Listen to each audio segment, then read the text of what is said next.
Welcome back to 30 Days of Physics with Miss B, and we are moving right along into the difference between evaporation and boiling. Evaporation occurs at any temperature and only takes place on the surface of a liquid. It does not require an external heat source, while boiling occurs at a particular temperature that is specific to the substance and takes place throughout the body of the liquid. It requires an external heat source. Evaporation is defined as the escape of molecules from the surface of a liquid, while boiling is defined as the escape of molecules from the body of a liquid. During evaporation, the latent heat of vaporization is removed.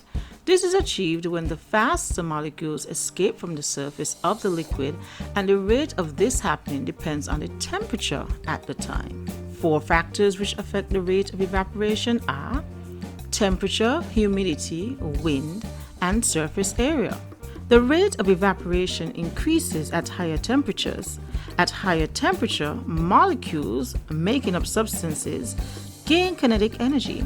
This causes them to overcome the attractive forces between them and other molecules when they are transitioning into a gas. When there's a lot of humidity or water vapor in the atmosphere, the rate of evaporation decreases.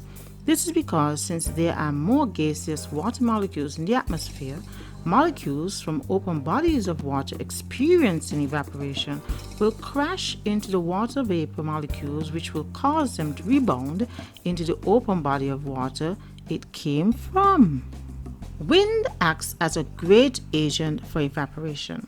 On a windy day, evaporation increases because it removes already evaporated molecules from the top layer of the open body of water to allow the new layer of fluid a chance to evaporate.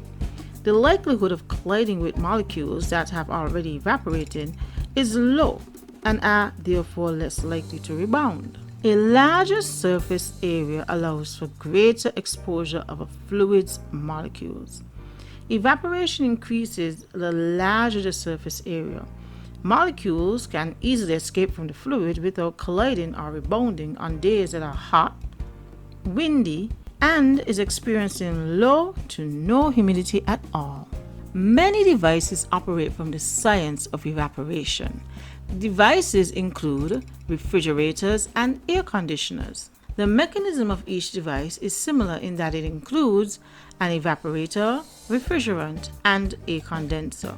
The refrigerant passes through a looped coil. When it passes through the expansion valve, it evaporates and is sprayed through a fine nozzle within the coil. Heat is removed from inside of the refrigerator due to the absorption of latent heat via conduction by the refrigerant. The latent heat is present within the fridge due to the presence of food articles.